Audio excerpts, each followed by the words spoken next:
about what I was going to say this morning, this piece came to mind because it says it all. So please allow me to read it to you. Go placidly amid the noise and haste, and remember what peace there may be in silence. As far as possible, without surrender, be on good terms with all persons. Speak your truth quietly and clearly, and listen to others, even the dull and ignorant. They too have their story.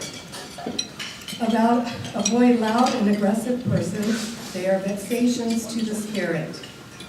If you compare yourself with others, you may become vain and bitter, for always there will be greater and lesser persons than yourself. Enjoy your achievements as well as your plans. Keep interested in your career, however humble. It is a real possession in the changing fortunes of time. Exercise caution in your business affairs, for the world is full of trickery. But let this not blind you to what virtue there is.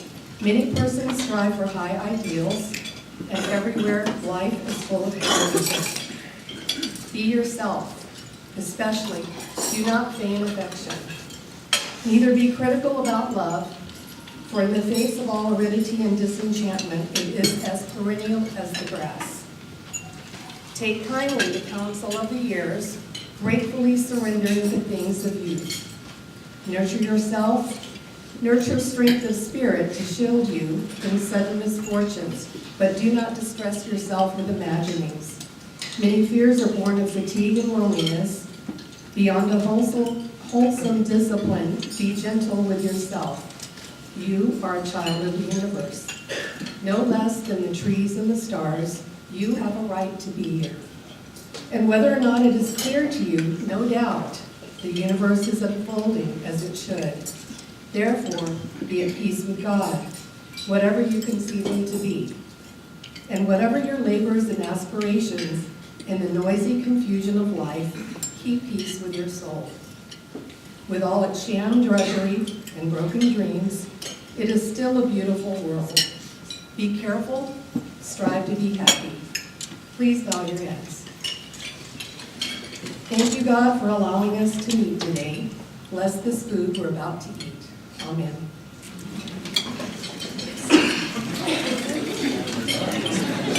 Jeff Jefferson.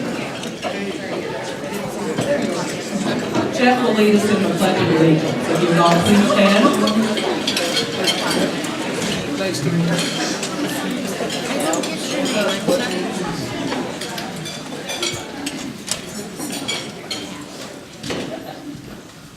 Pledge allegiance to the flag of the United States of America and to the republic for which it stands, one nation under God, indivisible, with liberty and justice for all.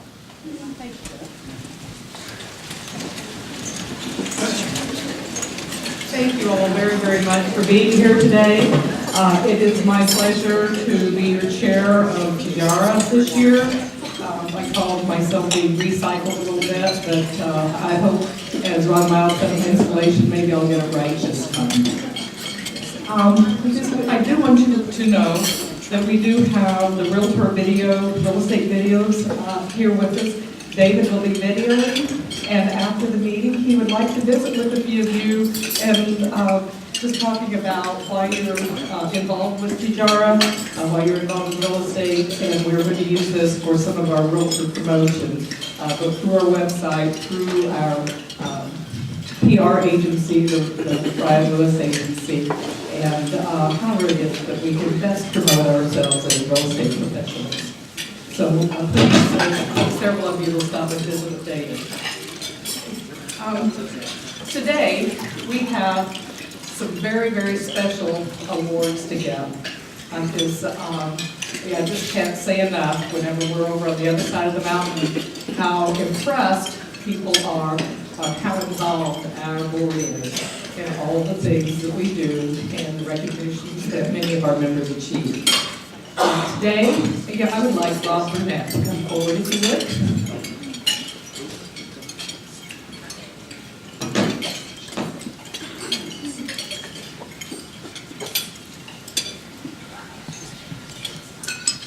Before I make the presentation to Rob, I want to just ask a couple more questions. So, how long have you been involved in real estate, Rob? 20 years? All right. I guess I've got lungs if I could help out there a little bit. Okay. I guess, well, you know, Rob is very instrumental also in promoting our CRS, as has Mike Burkhart, like this. And it is my honor to depend on, we're almost engaged here. We did bring your wife, right? Like this, but he is the CRS Realtor Member of the Year for the state of Colorado. So please stand and give him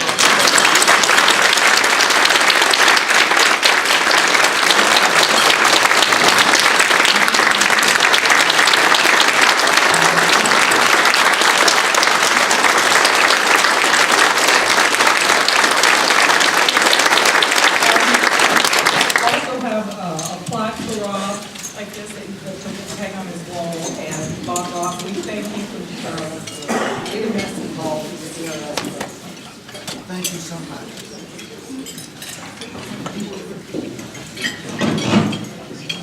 Now I would like Louise Forrester and Jim Gale to come forward.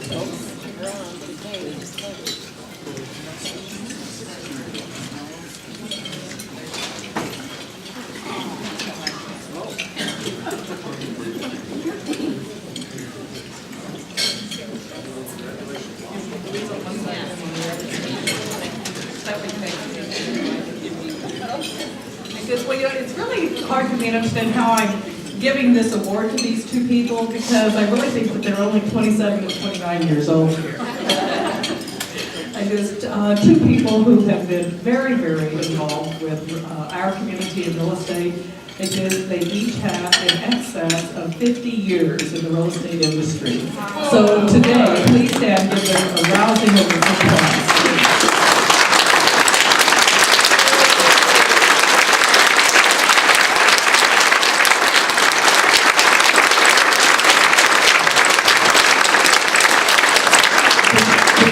Give each of them their plaques.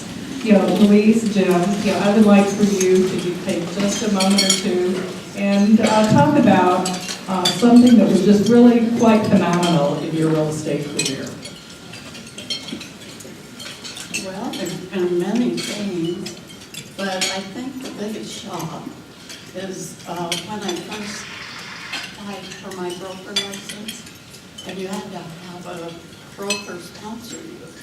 So I went over to Denver to take my test, and when I got back, the broker that sponsored me had passed away. So I had to talk to another broker, and this will probably shock you, that's the way it used to be, and we didn't think anything about it. He said, well, we do not hire females. So I searched out to find a broker that would hire females. Well, the broker I went to, it was Frank Nisby, and bless his heart, he said, if you will come and be secretary for a month, we'll let the men vote on it. And I thought, well, that's a winner. So anyway, I did get the job, and he was such a wonderful broker. He taught us all about exchanges and taxation, and I hadn't planned on opening my own office. But then Ken McIntyre, do you remember him? And some other men said, come and study with us, we're going to get our broker. And so I went over to Denver to pass the test, came back, and opened my own office in room 101 at Holiday Inn. And it just worked out fine. It just kept growing, more people joined us, and it's just been a wonderful experience. I love real estate, and still do. So thank you for honoring me today.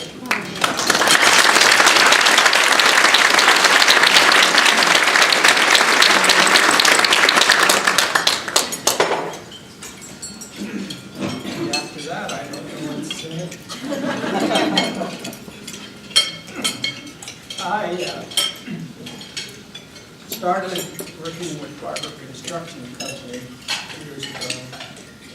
And I used to get turned in to the real estate commission by the local realtors. And because they thought I had to have a license to sell. So anyhow, I called the real estate commission and asked them about that, and they said, no, you don't need a license. And we considered that a non-realtor function. So anyhow, I started my own office shortly after that. Here it is. Excuse me. Here it is, almost, what, I don't know how many years now, at least 63. But anyhow, I've got a great career, and I'm looking forward to a lot more of it.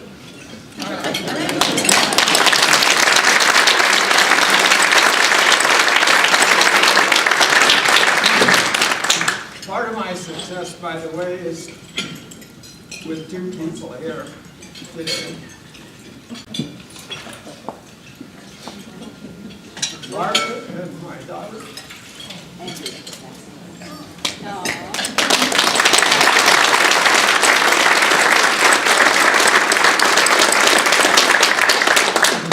Without them, I wouldn't be here today. I'm sorry.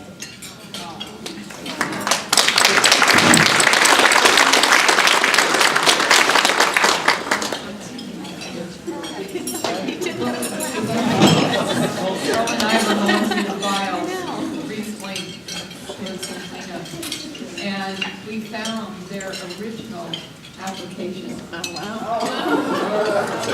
Front page, back page, so we took them and had them framed for them, so they can hang out.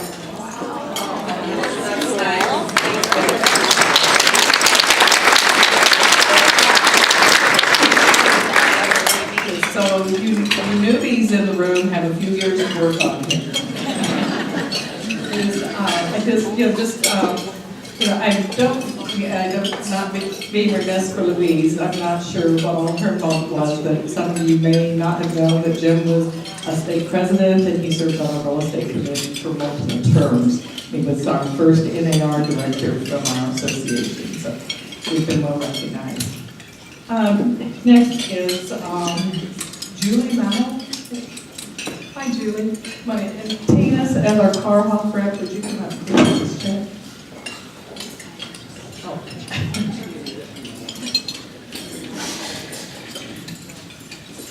It's like when the phone rings.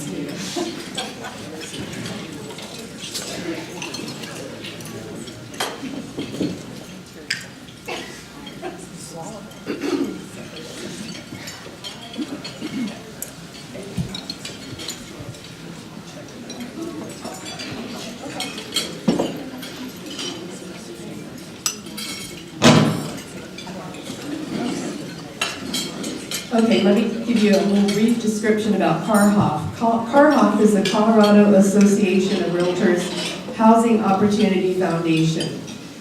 What it is responsible for is setting up programs through title companies and brokerage firms to where their earnest money interest is donated to CARHOF so that we can help give to affordable housing and people who need assistance.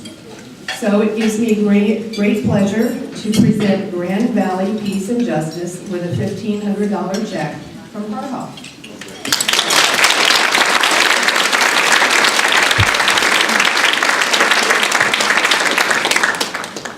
Wow, thank you so much. I'm so honored to be here today to receive this check on behalf of my organization. I'm Julie Namo, I'm the director of Grand Valley Peace and Justice. We do a lot of things, but about a year and a half ago, a little more, the governor came to us and said, please, will you run this program? We've had a great success with one congregation, one family in Denver, and we've had great success housing people. Will you please do that here in Grand Junction? And we said, well, how can we say no, right? It's the governor. So we adopted one congregation, one family as our own. We call it One for One locally. And basically, it means that we help families get into housing that are just making some income. They have So we come to pay their monthly expenses, and we help them get into housing, so we pay their first month's rent and their deposit. And then we wrap a mentor around them, and that mentor helps them with all kinds of skills, budgeting skills, family skills, socialization. If you've ever been homeless, you know that it's not easy to come back from that. And so that person, that mentor behind them really makes that transition possible. And it's an amazing thing to see a year and a half later, and our first families are having such great success and moving on in their lives and looking at careers like yours, and it's just so special. So thank you so much. Okay, I think that is said enough, so thank you.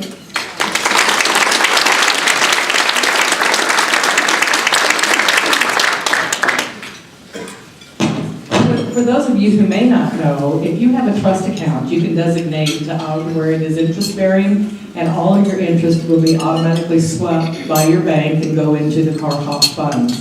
And then those funds get rotated back to us through the state association so that we can put them into our community in help situations such as we did today.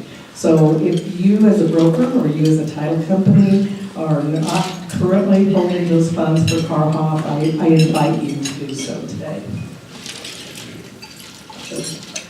Ruth Kennett, you can come forward for our membership induction. Thank you.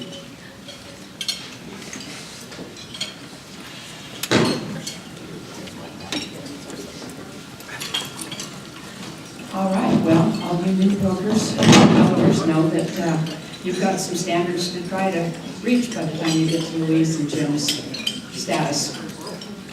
So, it is my pleasure to conduct the initiation of our new members into this board. As I call each member by name, please stand and accept the obligation of membership into this organization. And if you will come up front, please, so we can all honor you. Sam Bagley, Century 21 Old Homestead. Gina and Robert Cantrell, Keller Williams. Derek Denton, New Image Realty. Louise Eden, Keller Williams. Teresa Gallegos, Omega Realty. Ashley Gardner, Keller Williams. Jeff Green, New Image Realty. Julie Jacobson, Homo Real Estate. Taylor Knight, Photo Banker. Valerie Nicholson, Bray Real Estate. Julie Collins, United Country. And Denise Friend, from our company. Colin Sullivan, Helen Holmes. Michelle Barco, Keller Williams. Sean Wilkinson, New Image Realty. Kurt Williams, Keller Williams. And Terry Williams.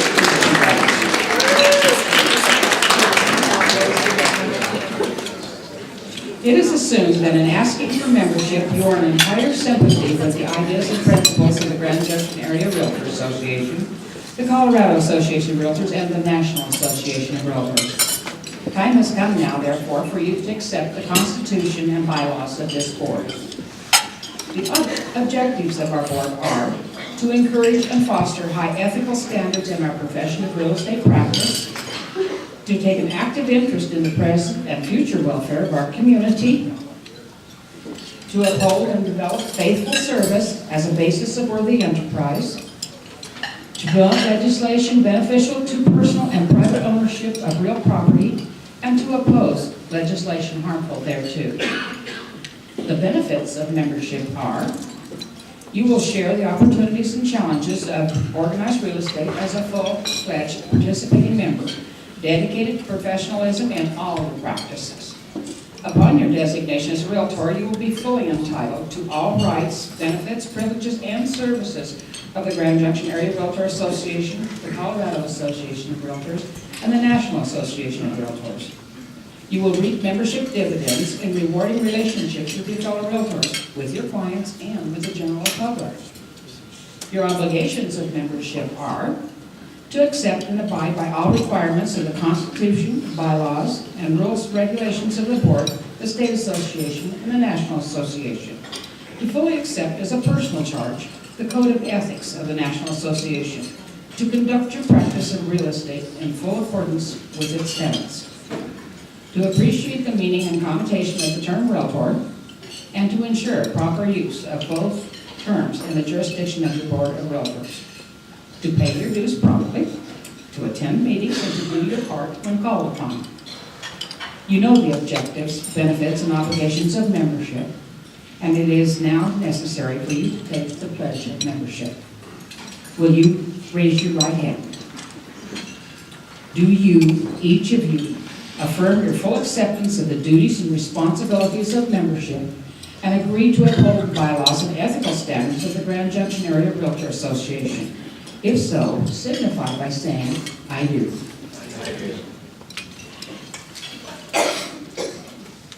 Now I will ask all Realtor members present to stand with these new members and repeat the Realtor pledge after me. I am a Realtor. I am a Realtor. I pledge myself to protect I pledge myself to protect the individual right of real estate ownership the individual right of real estate ownership and to widen the opportunity to enjoy it, and to widen the opportunity to enjoy it, to be honorable and honest in all dealings, to be honorable and honest in all dealings, to seek better to represent my clients to seek better to represent my clients, by building my knowledge and competence, by building my knowledge and competence, to act fairly towards all to act fairly towards all, in the spirit of the Golden Rule, in the spirit of the Golden Rule, to serve well my community to serve well my community, and through it my country, and through it my country, to observe the Realtor Code of Ethics to observe the Realtor Code of Ethics, and conform my conduct and conform my conduct to its lofty ideals. to its lofty ideals. Congratulations.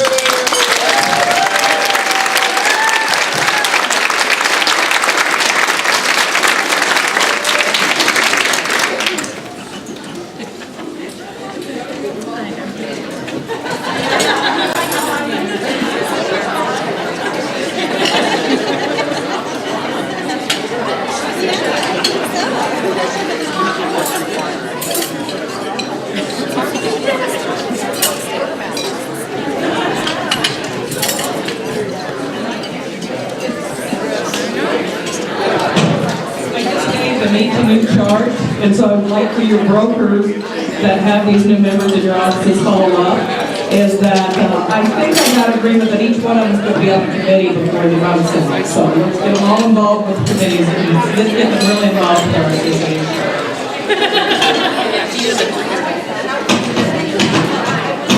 We're going to be doing something a little different under my term as chairman this year.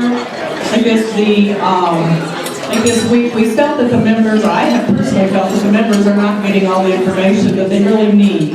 And we have many, many volunteers that serve in our committees that really do yeoman's work in getting things put together for our association. So since this is a membership meeting like this, we're going to have some committee reports. I've asked my committee chairs or liaisons, whoever's representing the committee today, to keep it to just a couple minutes, just kind of highlight what's happening, and then we'll move on to our program. So, Jeff, do you have a thing for AMG? Duncan, is there anything we need other than the drainage district today? Okay. Connie Tremblay, good, well, it's done. For Government Affairs, Connie's coming in. Amanda and Bill, you got you next.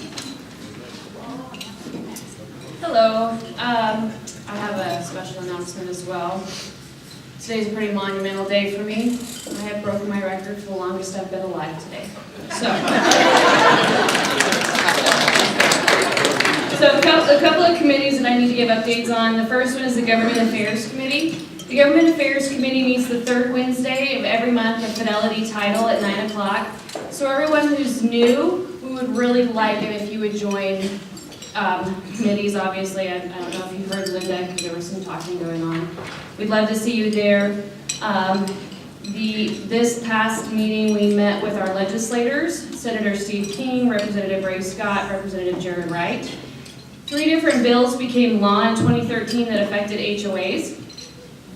They were familiar with the legislation. They felt it was intended for more larger HOAs in metropolitan areas. But rural Colorado and the mountain areas will be hit with this as well. If you're not familiar with it, you may want to look into it. All HOAs are required to register with DORA in 2013 and every year thereafter. By 2015, the managers or anyone who assists the HOA must be licensed as well if there is any compensation in payment or reduction in your HOA dues. The licensing will be expensive and extensive, and anyone handling money will require professional malpractice insurance. The concern is that no one will want to participate in their HOA.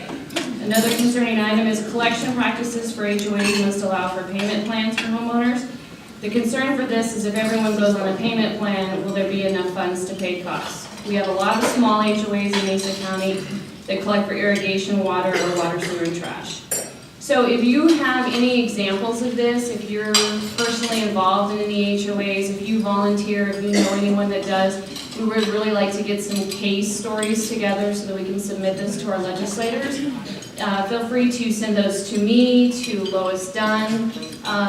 If you'd like to send it to Pat as well, I'm sure she can get it to the correct place. But that would be really awesome. We would really appreciate that. The next big issue is wire funds. The WSJ recently reported that wire fraud has increased 10 times more in the last year than identity theft. The concern is that when your customer goes to wire funds from their bank to the closing, they're not actually insured from the moment they leave the bank until they receive the title company. There's been multiple stories, people that were in our meeting that wired funds themselves and had over 15 hits internationally trying to grab onto that money. So it's a huge concern. If you have anybody wiring funds, you need to ask the sending bank, and of course it's probably more effective with smaller banks, but that's not to say to have them keep an eye on those wired funds from when they leave the bank until they arrive at the title company. So just to keep track of that. On RPAC, I do have a volunteer now that is going to help me. Where is she at? Jessica? Jessica. Yay, Jessica! So I think this will be the first time, at least that I know of, that there's more than one committee member on our PAC. Score. So we would love to have some more help as well. We have some interesting things coming down next year for our PAC. We'll keep you posted on that as we go along.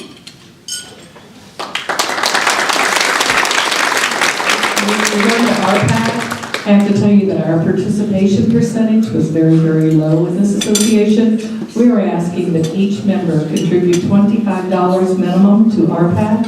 It is something that will help us protect the mortgage interest deduction. It will help us battle the new requirements on flood insurance and the premiums on flood insurance. It will help us work on trying to maintain some secondary money markets like this. It's very, very important. $25 a year, guys, is the cheapest insurance that you can purchase to be able to stay in business. So I encourage everybody to sign your check for a minimum of $25 like this, which is our goal like this, and we'd certainly like to get our percentages up higher on our participation level on that.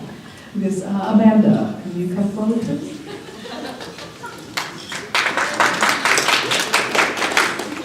And then if Bill or Christy are here. Hello, my name is Amanda Hill, and I'm a realtor with Bray Real Estate and a newly elected director to the board.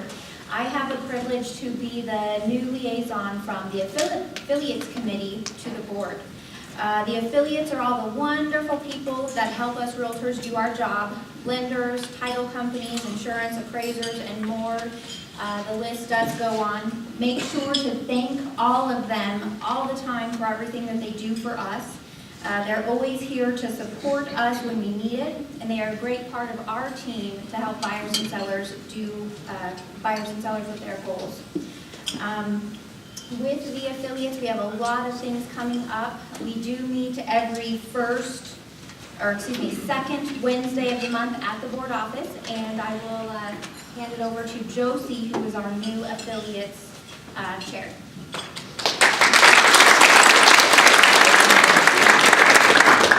First and foremost, I'm Josie Rosa with U.S. Bank. I definitely want to thank Kelly Romansky. She did an amazing job the past couple of years with affiliates, so big shout out to Kelly.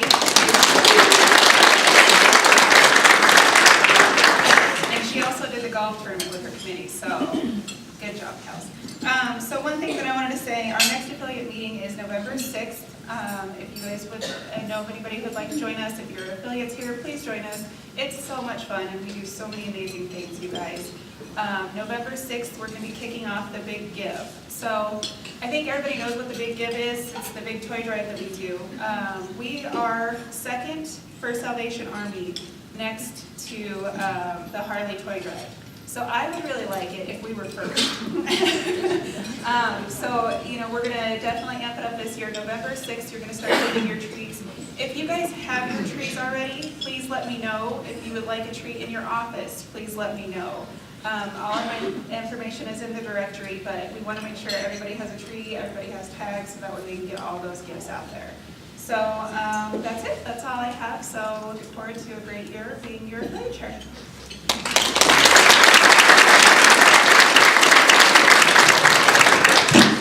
Just for those of you who didn't make the installation or the broker forum, because of the affiliates in our that work with our association, we are the only board in the state of Colorado that people who've been around for a long, long time have said we are the only ones that provided a sit-down dinner at no cost to our members and their guests. Ted Bryant and Ron Miles said they could not think of any time that has happened in the 40 years that they've been involved. So give our affiliates another hand.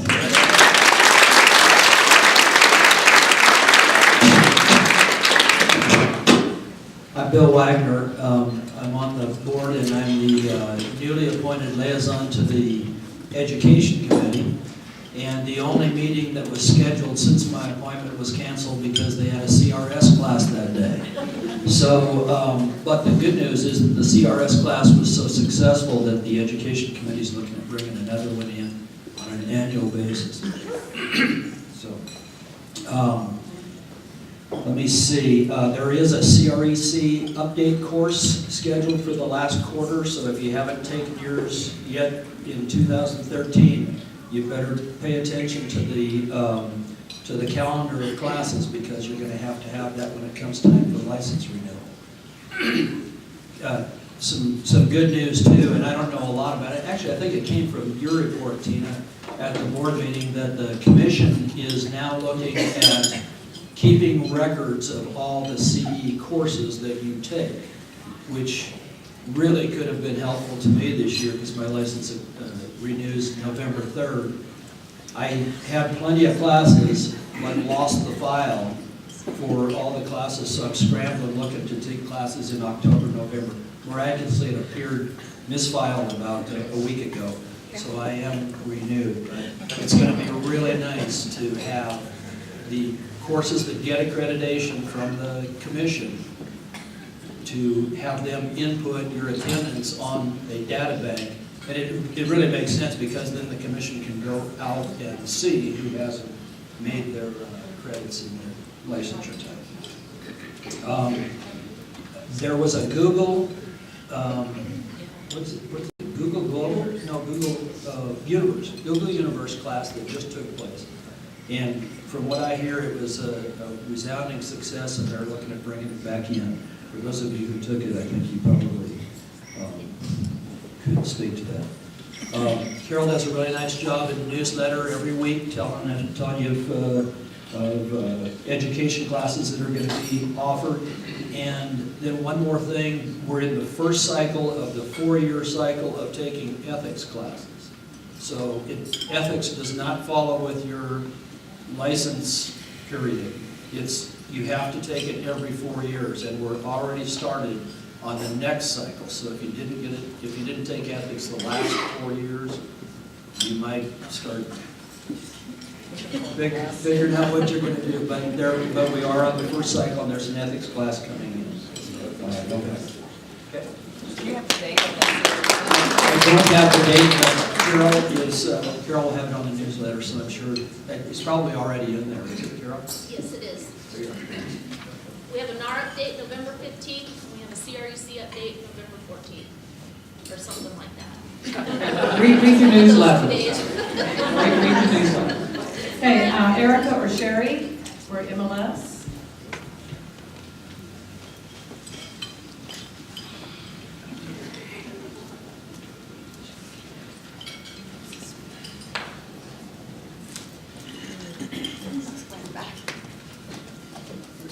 I was sleeping, sorry.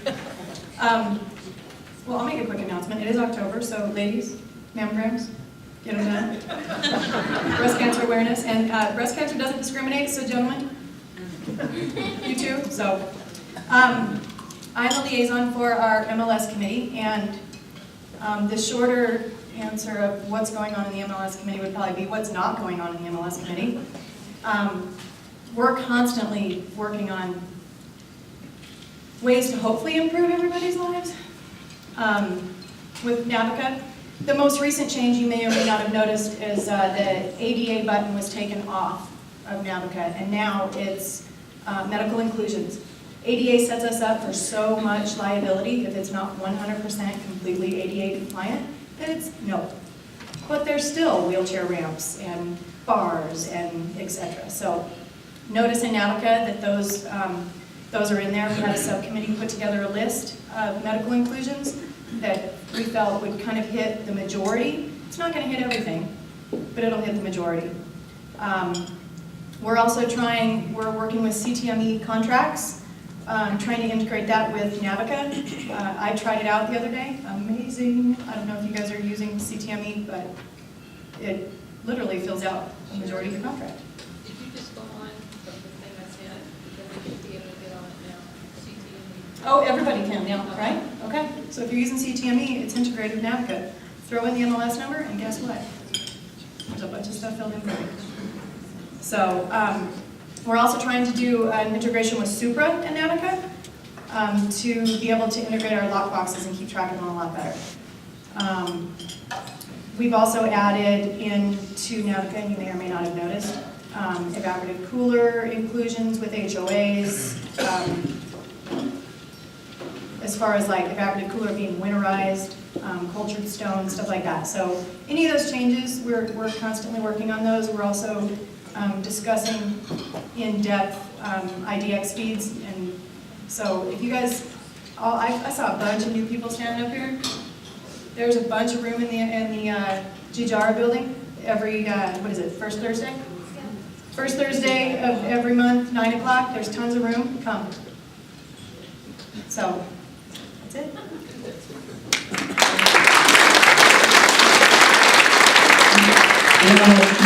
The workforce committee for us, and regarding the IDX, that's something that every broker associate needs to really be involved in. The way we advertise, where we reach out, market ourselves, our properties out on the internet. We may or may not be subjecting ourselves to some legal liabilities in the future, and the MLS committee has been doing a great job in trying to have that discussion up front. So join them like this. Through the committees you can learn a lot. Okay, Lori Wood, Public Relations.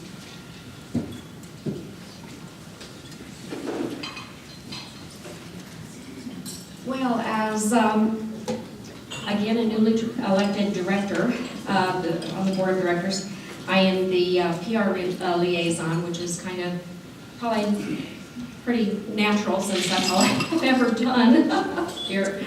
Anyway, Lisa is the director, or the chairman, for the PR committee. So there is just 2 of us, and if anybody would like to join us, first Wednesday of the month, 9 a.m. at the board office. We're the fun committee because we're the ones that put together and organize all the events. with the exception of those events that the affiliates put together, and in that case, we work as support for them with promoting their event. We worked out a calendar of events that we can work on so that they're spread out through the year, that the realtors and the affiliates aren't overworked, trying to do too much at the end of the year, trying to get everything done. So they're spread out. We've got 2 big give events. One is the Fill the Basket food drive. That'll be in the spring, kind of centered around right before Easter time. There's a lot of food drives that happen in the fall, and so the food banks are often overwhelmed in the fall and Christmas time, and they need to have something in the spring. The other big give event is the toy drive that Josie mentioned, and that is an affiliate driven, but the PR committee helps on that.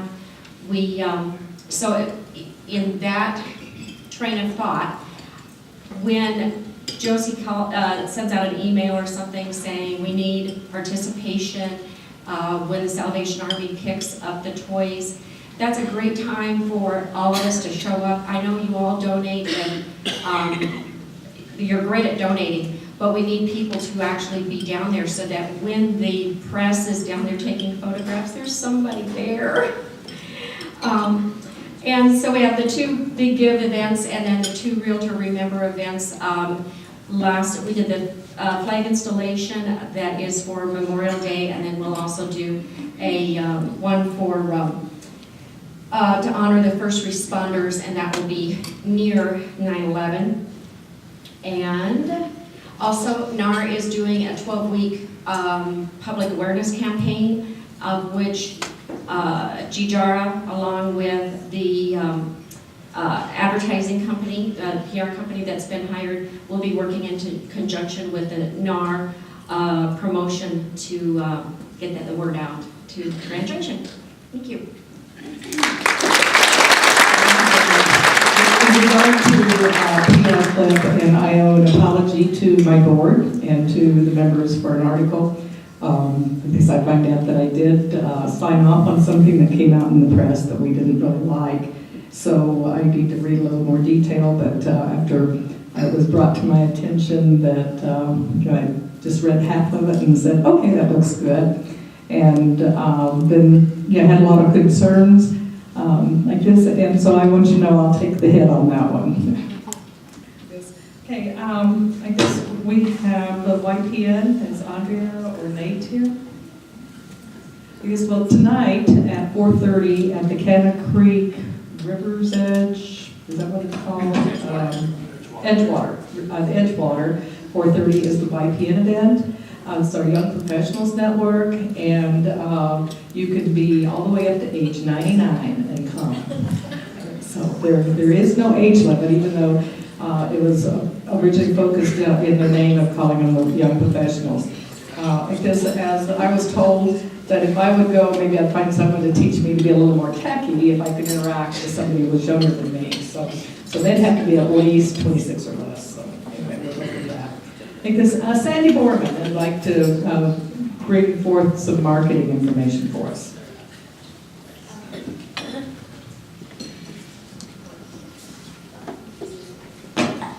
If I can get my Vanna to go put the slideshow up, that'd be great. I'm the Northwest District spokesperson for the Colorado Association of Realtors. And so every quarter now, 10K is providing reports to our board that breaks it down all the way from the statewide level to our regional level to our local level. And now we also have every single town that you can actually are areas of our MLS. So you go by the Redlands, you can go by city, you can go by northeast, and actually see what's going on in that particular area during the last quarter. I think it's going to provide great information for all of you as you go out and work with your clients.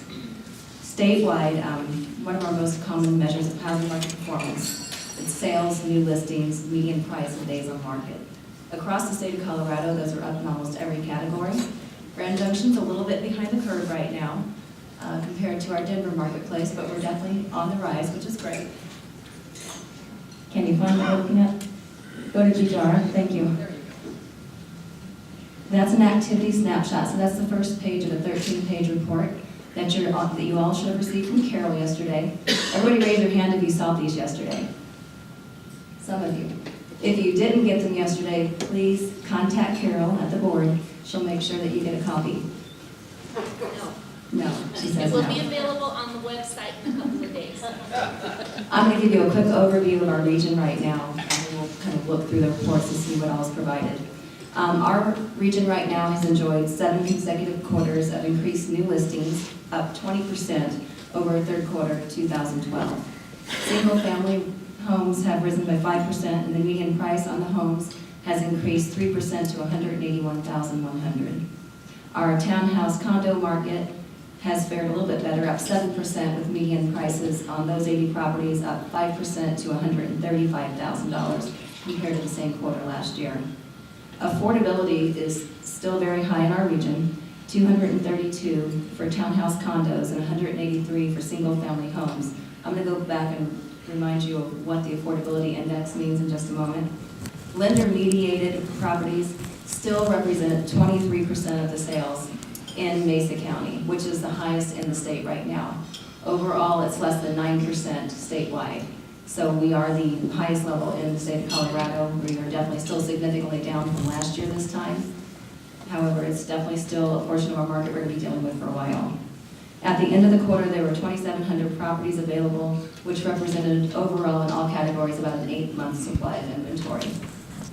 The Colorado Housing Affordability Index measures a market that uses median sales price, prevailing interest rates, and average income to measure your local housing affordability.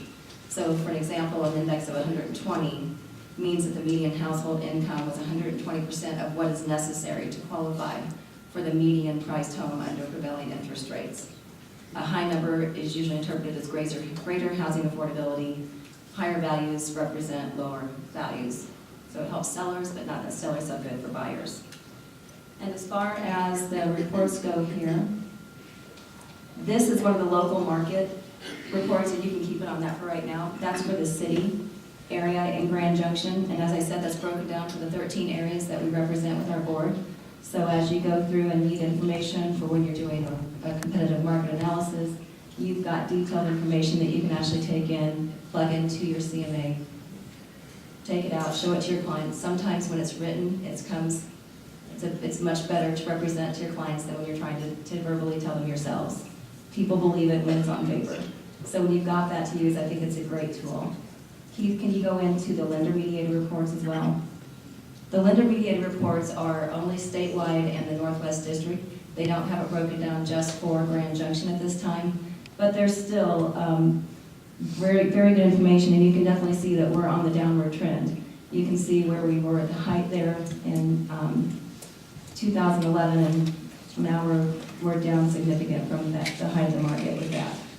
It also goes through your median sales prices, and it's staying pretty level. It's actually going up at this point on lender-mediated properties. It's gone up about 5% on the pricing over the last year.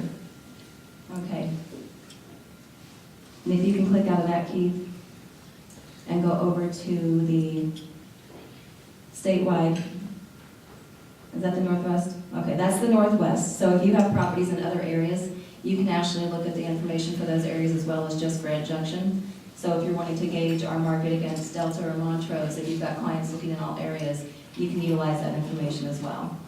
And then we don't need to go into it, but we also were sent the statewide reports. So if you want to see what our activity looks like compared to the state levels, you can utilize that information as well. I hope you all enjoy this information, and I hope it's something that you can use in your day-to-day business. If there's anything that you see that you still think needs to be represented in these reports, we can definitely contact 10K. They're always looking for ways to improve the report so it provides the most value to the agents and the communities. Thank you.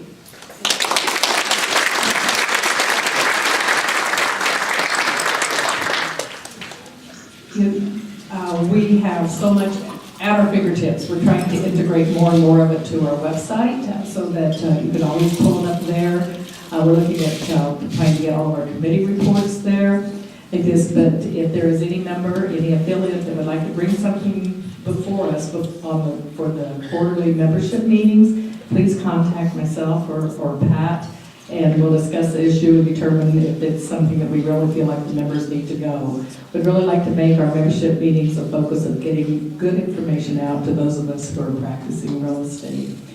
With that, I would like to introduce our speakers for today. This is an issue that is kind of lurking in the shadows sometimes. Because we're going to be talking about our drainage district areas. Some of you may have dealt with your drainage easements on different properties like this, but there is still a lot that we need to know and making sure that we're helping people pass clear title when we go to the closing table. Like this, so I would like to welcome Kevin Williams from the Grand Valley Drainage District and Greg Trainer from the City of Grand Junction for our presentation.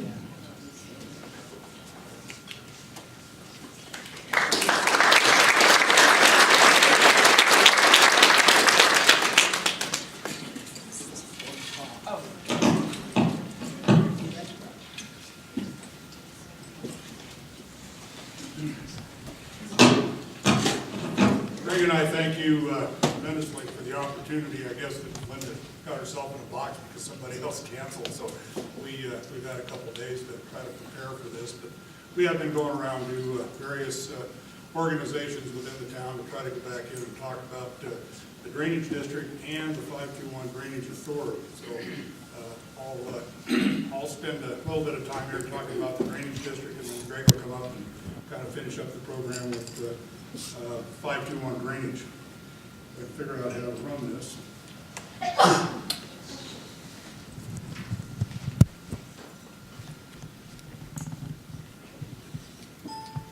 Should I use mine?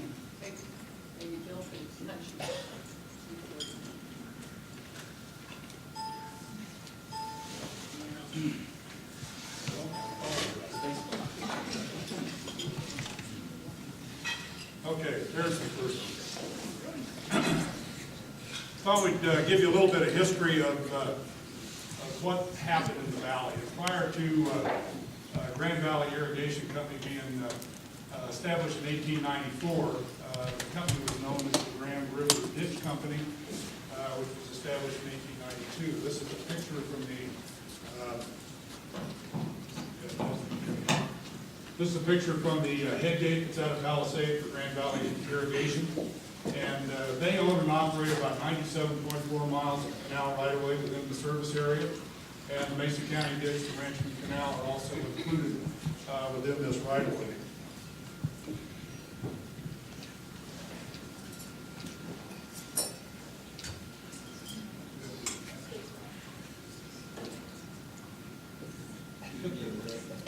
Go ahead, I'll tell you when we go to a lot of the other irrigation canals were also included in the price to start in Mesa County and the Redlands power plant on the Gunnison. Again, you'll see there that there's a 4-horse team pulling a piece of 54-inch pipe on a skid that's trying to put that. There's a Fresno up there pulling a double team of horses, and that's where most of these canals were built. Was guys, with horse and Fresno. Go ahead. The results of irrigation from 1894 to 1910, you see the tremendous corn, the vegetables, and the fruit crops. It really worked well. Go ahead. But then as irrigation occurred, tailwater from the fields had nowhere to go but back into the ground, causing a high salt content that the soil started leaching out, creating severe alkali conditions that rendered the fields unusable for crop production. This happened about 1910. Go ahead. The Drainage District Act, June 2nd, 1911, enabled things like the organizations like the Drainage District to be formed. That's an actual copy of the original draft of that law. Go ahead, Bill. And between 1917 and 23, approximately 600 miles of irrigation return flow drains, plus an additional 66 miles of the government highline canals were constructed throughout the valley. This on the right there is a picture of our original design criteria for the drainage district. And you'll notice that, again, we were formed November 11th, 1915. These specifications are dated July 25th, 1917. And we have two different kinds of ditches for two different kinds of drains. One is being the big open ditch. And everybody wonders, why in the hell does the drainage district have those great big ditches out there? Well, we had to do that, and it was designed that way to pick up the seep water so that the water table would lower, okay? And then we also take care of the irrigation return flow off the fields. If all we were worried about is irrigation return flow, we'd only have 2-foot deep ditches. But since they're big and they're deep, there's been other uses that have been tried to use for those. But then there's a typical pipe drain that's there that's bedded with pipe and got some fabric over the top or something. So it's interesting that in the actual design criteria, the torrential stormwaters were to be captured in natural drains of the country, which we have 9 natural drains, which Greg will go through, running through the Grand Valley perpendicular to the Colorado River. That's where most of the torrential storms were to be directed. Our facilities were not designed to get back in and handle a lot of torrential stormwater. The Grand Valley Drainage District was to manage seep and irrigation and return flow from and below the Grand Valley high line of the Grand Valley Canal System. Go ahead. Interestingly enough, the Grand Valley irrigation providers got some very, very substantial, very senior water rights. Next slide, or next shot there. If we take a look at if there's enough water in the river, just on the north side of the river, there is 1,500 CFS of water that comes into the north side of the valley, north of the Colorado River. That's what GVIC, Grand Valley Water Users, the stub, and the price. Next slide, please. If you add in the Redlands and Orchard Mesa, we're almost pushing 3,000 CFS. We had an interesting meeting with the State Health Department here a couple months ago, and I'm not sure they understand what CFS means, but go ahead, next slide. This is the Government Highline Canal in August. It's running 650 CFS. Grand Valley Canal's running 620. The price of the stub we're running about 140 that day.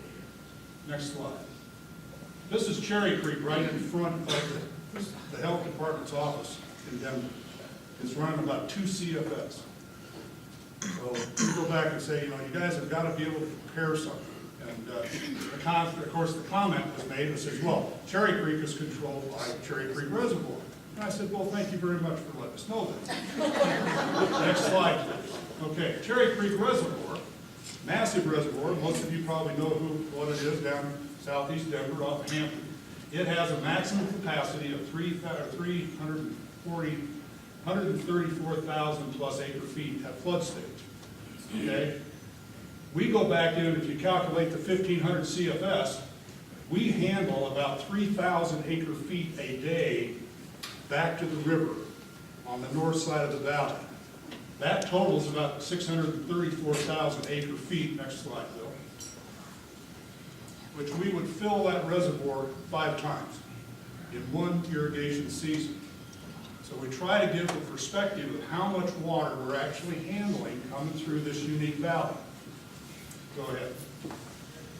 Currently, since 1915, the district's been providing irrigation return flow and seed facilities. We talked about that. That's our current shop. We're at 722-23 Road, and we handle about 3,000 acre feet of water a day. Next slide. The yellow outlines our boundaries. Greg will have some more slides that show some of the irrigation providers' boundaries. We cover about 100 square miles. Go ahead. This is a picture of what really happens. One more slide. We bring this up because we have downstream. We have water coming out of upstream irrigation, goes to canal seep through irrigated lands. We return groundwater. We return surface water. One more slide. And now we're taking care of MS4. Everybody says, well, what the hell is MS4? Next slide.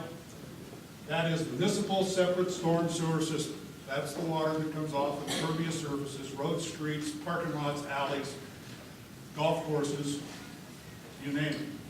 And this is what the health department and the EPA are going back out and issuing all sorts of unfunded mandates to take care of MS4. Next slide. Currently, we have 33 total river outfalls to the Colorado River. We have 110 outfalls to natural drains of the country in the 9 natural drains that bisect the valley on the north side of the river. Next slide, Bill. Our system includes 131 miles of pipe drains, 128 miles of open drains. Water quantity has been handled very well. That's 1917. But currently, we've got 108 miles or 42% of our system that is commingled with these MS4 waters. And irrigation return flow, and that totals out to about 2,000 plus inlets. We're very concerned about hydraulic capacity, because there have been subdivisions and things that have been built with no downstream consideration of how you get to the river. We've got 48-inch pipes going into 6-inch pipes. You know, that's not a good engineering principle. The pipes should get bigger as you get closer to the river. So we've got some issues. Water quality is the new issue. Of course, these MS4 regulated waters are a real problem. We're working on solutions. There was something passed, I think the last time I talked to you guys, we were trying to figure out what was really going to happen with nutrient concentrations in Regulation 31. It's been passed. We spent a lot of time, a lot of money. There was 110 some people that went in and testified against it, and about 7 or 8 people, including Denver Metro, that testified for it, and it just flew right through. So it's where the dollars and the money and the votes are. Is what we got to be up against. The other thing we're worried about is water off of federal lands. All the contractors in the valley have to go back in and do stormwater management plans so they don't get dirt in the river. Except when it rains real hard, where's all the dirt come from? Why is the river named the Colorado? It was color red when somebody came by, it was a Spaniard that said, "Huh, look at this red river, Colorado." We've inherited some of that. Next slide. We do a lot of cleaning of open drains. That's one of our long fronts, cleaning a large, deep, seep drain that's carrying irrigation return flow. Next slide. We also are out in the snow cleaning pipes with our jet rodders. And of course, we have the capability of cleaning pipes up to about 24 inch. As the development happens to go back in, we start seeing larger pipe sizes coming in. We're trying to work with the various entities to say, guys, if you're putting pipes in bigger than 24 inch, you're probably going to have to take care of them. You can put them in our right of way, and we'll be glad to put our irrigation return flow and seep through your new lines, but you're going to have the responsibility to maintain them. Next slide. We've got a dedicated hotline, call before you dig. Do that. Typically get that with a fax line. We are a member of 811. We are a tier 2, so if you have to call us, they don't automatically, get us to locate us. Go ahead. We've also got our website out there. One more shot. If you guys go look at that, go ahead, Bill. This is our GIS link. And one more. And this is available, I think we talked about it the last time we spoke, is that, there is mapping out there that shows where all of our facilities are. And we've been trying to provide you, title companies, city and county planning, this information. Not too long ago, I had a guy come by and he says, well, I bought this new piece of property and I think there's some easements there, but we'd like to kind of know what we've really got. I pulled out the file. We have a 100-foot quitclaim deed right through the middle of this property. He didn't know. Interesting situation. The title company didn't pick it up. So you can imagine where that might have hit. Go ahead, next slide. We hit the paper the last couple days, or last week. Yeah, we had a $1.8 million budget that we adopted, and when we finally got down to whatever kind of revenues we can get by mill levy, is that we're only 1.4, and we have stayed within that, and we think we're going to be able to go back in and carry forward over $300,000 next year to still get us through 2014. But yeah, we did have a budget that was a problem. We have cut staff by 17%, and we're down to pretty much the bare bones. Go ahead. Given the table restrictions along with CDPHE and these unfunded mandates, the drainage district is in a survival mode. To keep the district operational, it's going to require some creative steps. We've got one board member that has an interesting thing. He says, you remember the Life commercial? Get the thing, Bill. It says, you eat it. No, you eat it. Let's get Mikey to eat it. Okay? Remember that? Well, Mikey, being the GBDD, he's full and he can't eat it anymore until the revenues are adjusted, equipment is replaced, and water quality, conveyance, and hydraulic capacity issues are solved. Big sentence and a lot of work. Go ahead, Bill. What you're going to see here, it's kind of small, but you know, we actually had a voter-approved mill levy of 4 mills in 1923. When Tabor started, we were at 3.7. We have been neck down because we followed Tabor guidelines 100%, did not take Tabor credits, did not take adjusted mill levy, temporary mill levy adjustments. And you know, previous management, that was where they were going to be. They were going to follow this Tabor guidelines 100%. We got down to 1.025 mils. And then when 2008 hit, we got a 13% downturn in assessed evaluation. We found ourselves in a hole that's going to be damn tough to get out of. So we're looking for some very creative ways to go back and take care of it. Next year, we are going to take the statutory availability of 5.5% of last year's revenue and go with that. But currently, the district is considering numerous operations that include not allowing any more MS4 water in our facilities until a responsibility issues are resolved and hydraulic capacities for receiving waterways are determined. Of course, what they said in the paper is the Grand Junction Drainage District is going to shut down development. Well, yeah, we probably are, but we're trying to come up with some solutions and work with our partners in the 521 to go back in and get some agreements to where we get some hydraulic capacity and these other things solved. We're looking at possibly building the 521 partners for conveyance, doing our urban stormwater enterprise business. The district voters approved up to 4 mills, and the statute says we're going to take 5.5% in 2014, which is going to projected to be about 1.34 mills, and assessing a one-time capital mill levy increase to raise about $1 million to hopefully put some new equipment on these canals. Those excavators you saw out there have got 15,000, 16,000 hours on them, and we don't know how long they're going to last. So in the future, we might possibly be able to come to O&M arm of the 521 Drainage Authority, but we have to do that through an enterprise because we cannot take revenues directly from anything because of the Tabor restrictions. Go ahead, Bill. So with that, I'm going to let Greg go ahead and talk to you a little bit about the 521 Drainage Authority. Okay? This is Greg Trainer.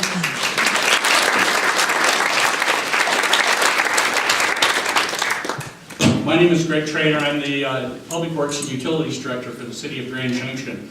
I really appreciate this opportunity to be able to speak with the Board of Realtors. I'm impressed with the energy that's here and the number of people as well. I know many of you from over the years. I particularly have a lot of admiration for Linda Todd when she was a city council person. I had a lot of opportunity to interact with Linda, and I was always impressed with her energy, particularly with regards to legislative issues at the state level and at the federal level on behalf of the Board of Realtors. So I appreciate the invitation to be able to speak with the board today at Linda's invitation and to talk with you about something that I feel is very important, and hopefully the Board of Realtors does too. As you were earlier making presentations and announcements with regards to affiliates, I think the Grand Valley Drainage District and the City of Grand Junction maybe ought to be affiliates as well with the Board of Realtors, because so much of what we do impacts directly your business and the business of the members of the community that buy and sell and own and hope to enjoy private property. The 521 Drainage Authority was established in the early years of the last decade, shortly after a series of floods that occurred in the Grand Valley. The 521 refers to the 5 major governmental organizations that have responsibility for drainage and stormwater management. And those 5 agencies, the City of Fruita, Town of Palisade, City of Grand Junction, Mesa County, and the Grand Valley Drainage District, came together as a one unit, as a combined effort to try and make sure that we could continue to handle and deal with drainage issues in the Grand Valley, and to ensure that there was not damages to property or life from storm flows. Bill, can you continue to help us? Thank you. And go to the next one too. This is a picture on Highway 50 between Grand Junction and Delta. In one of the evenings in July of this year, 2013. Some of you might recognize this location. Hopefully, none of you were at that particular location or at that particular time. But as you can see, there was significant flooding coming out of one of the drainages north of the highway. And if it hadn't been for the Jersey barriers across the highway there, those cars would have been, and the individuals in those vehicles would have been severely impacted, so to speak. This particular picture is of interest to me because flows of this nature were occurring between Grand Junction and Delta at this particular time. But flows of this size could have at any time during that week, could have been coming out at any of the major drainage ways that come off the book cliffs and cross the open federal lands into the city of Grand Junction and through our communities. And flows such as this would have been devastating in many of the major drainage ways that cross our community.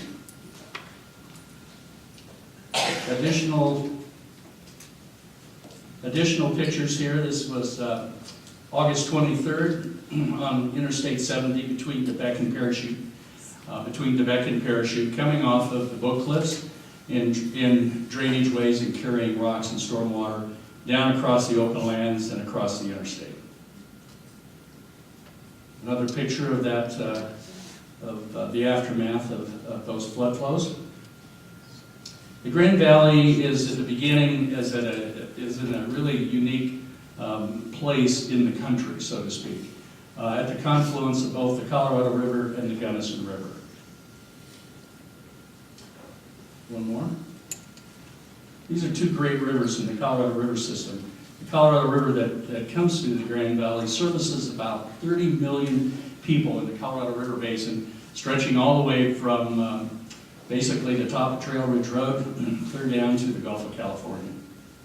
These are significant rivers in the Colorado River Basin, and certainly significant in our community, obviously. This is in addition to the natural riverways, there are man-built systems that traverse our valley. The next few slides I'll show you will be pictures of the irrigation and the irrigation companies and the irrigation canals that provide irrigation water to agriculture within our community, and now obviously to subdivisions and homes as well. These two slides show the Grand Valley Irrigation Company in brown, the Grand Valley Water Users above that in yellow. The Palisade Irrigation District. The next slide will show the Mesa County Irrigation District, the Orchard Mesa Irrigation District, and the Redlands Water and Power Company. So there are 6 major systems, irrigation systems that cross the Grand Valley. These are parallel to the Colorado River and adds to the complexity of the water system here in the Grand Valley. Let's see, which one is that? Oh, on that particular site that was just added are the boundaries of the Grand Junction Drainage District. It has the responsibility of removing seep water, irrigation return flows, and torrential rains off of these irrigated lands within our community.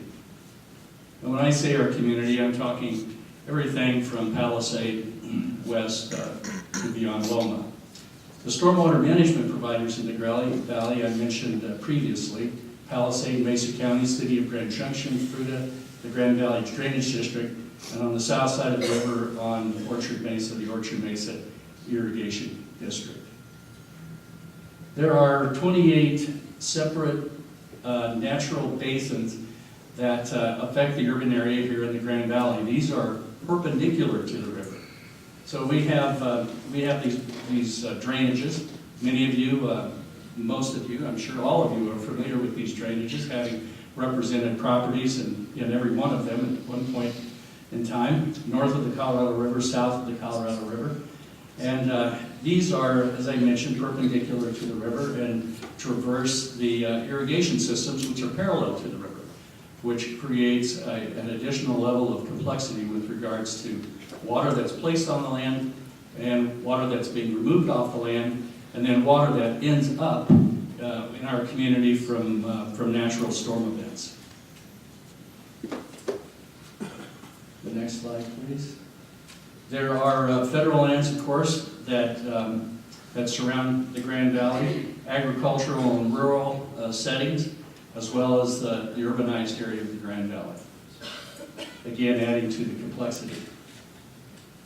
Next slide. Oh, that one. Leave that one there. This is just a brief snapshot of the drainage ways, washes, etc., that are managed by the Grand Valley Drainage District in the Persigo Wash area.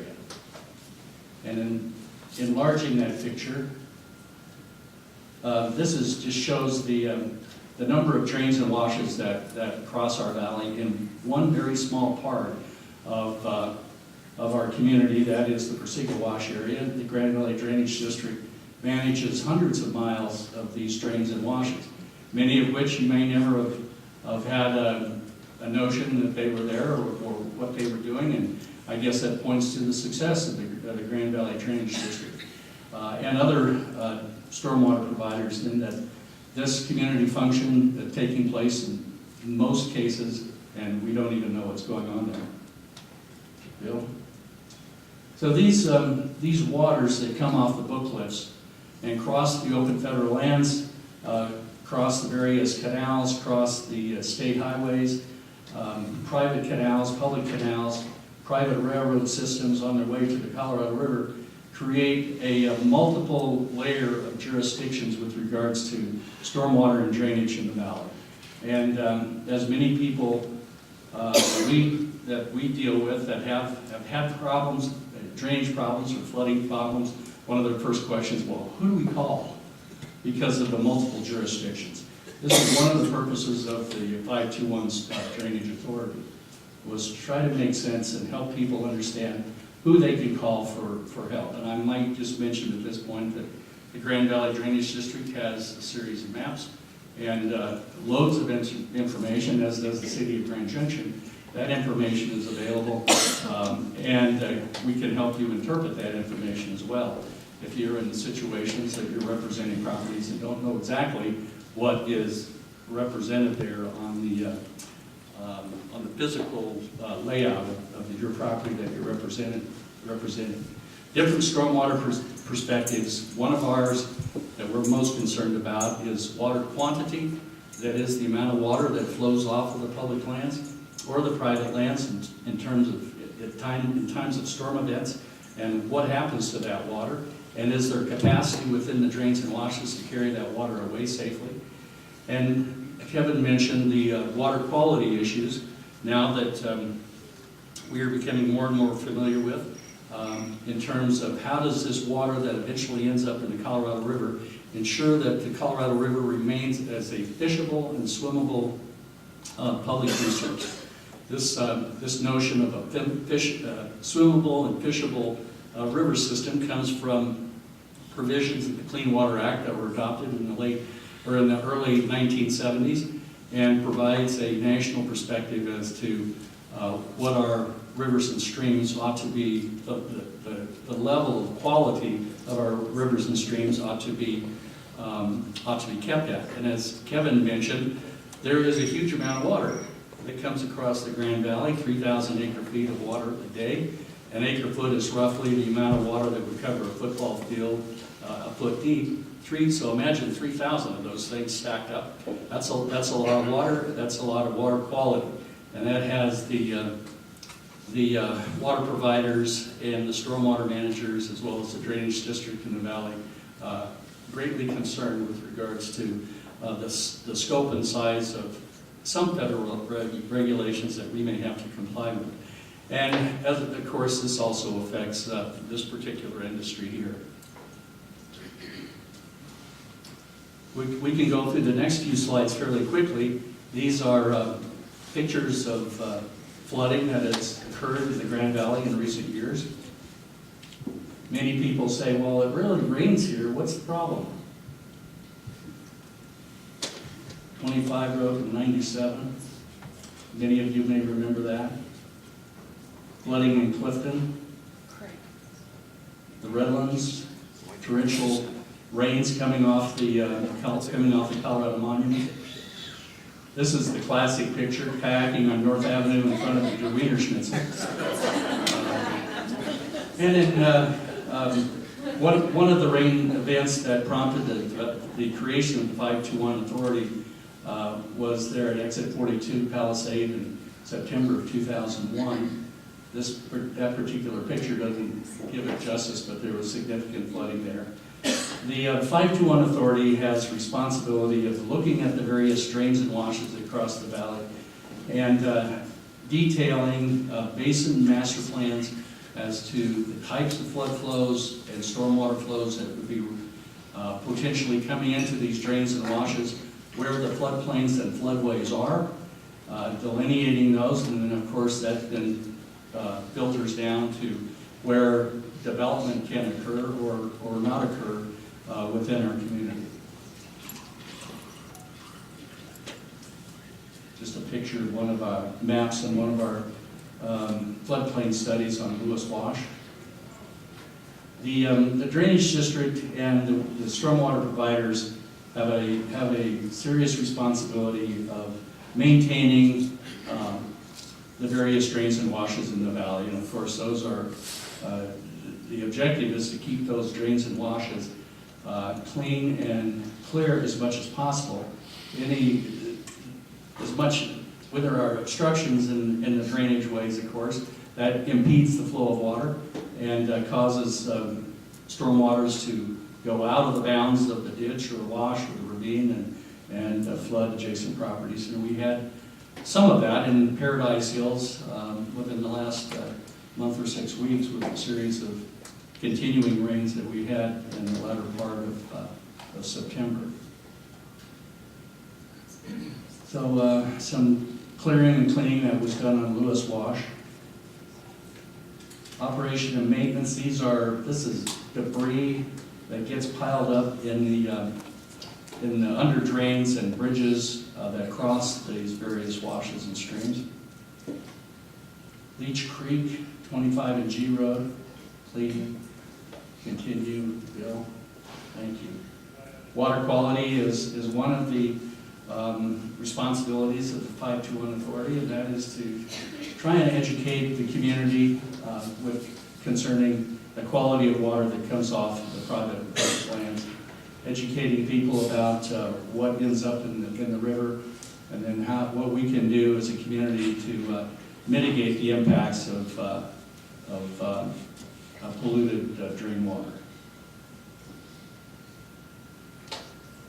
During the efforts of construction, whether it's a large street and highway project or the construction of a small subdivision, there are standards that we hope to meet during construction that prevent storm flows and pollution, water, debris, sediment from leaving properties and ending up in our riverways, as well as then after facilities are constructed, ensuring that stormwater is filtered and has a way of getting to the river as clean as we can possibly make it. So water quality regulations with regards to pending requirements from the state and federal government is something that we're in the middle of presently. And as Kevin mentioned, one of our issues, of course, is funding for operation and maintenance and for capital construction designed to enlarge, repair, replace, and provide capacity to the community for storm flows and drainage to occur. Now, we're talking here approximately, if we were to make an assessment of some sort to properties, a single-family home might be paying somewhere in the neighborhood of $5 to $10 a month to deal with the stormwater issues in the valley. So it's not overwhelming. I look at it similar to where our community was in the late 1970s and early 1980s with regards to sewage. Many of you were around at that time and understand that at that time there wasn't a regional treatment plant, and there were not large interceptors that were able to carry sewage flows and treat those flows. And it wasn't until the homeowners or the Board of Realtors, the construction industry, etc., came together and developed the Presidio sewer system, acquired a federal grant to help with the construction of the Presidio plant. And I can say that since the early 80s, we have not had problems of capacity with regards to development as it related to sewage. And I believe we're in a similar position today with regards to stormwater. Of course, we have our website addresses, and there is a load of information there. But anytime you would like some face-to-face information, feel free to contact us, City of Grand Junction, our Public Works Department, or the Drainage District in their offices. Well, I've probably exceeded our time limit. Thank you. Well, does anybody have any questions of Kevin or Greg real quick? Because whenever we had our speaker cancel, I immediately thought of these guys to come speak because of the title issues that we're running into, particularly with the easements and things. And, it's, it just brings some other issues up that we need to be aware of. So thank you guys very, very much. Thank you.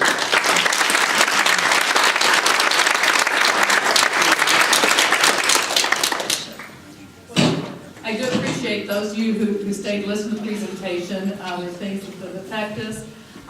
Like this, at our January meeting, we will be having Marcia Waters, the director of the Colorado Real Estate Commission, as our speaker. I encourage all of you as brokers to have as many of your broker associates be here as possible. You will find her enlightening. You'll find her very educational. You'll find her very to the point like this, but she also has a great way of delivering the message that makes it enjoyable also. So thank you again for coming, and have a good week.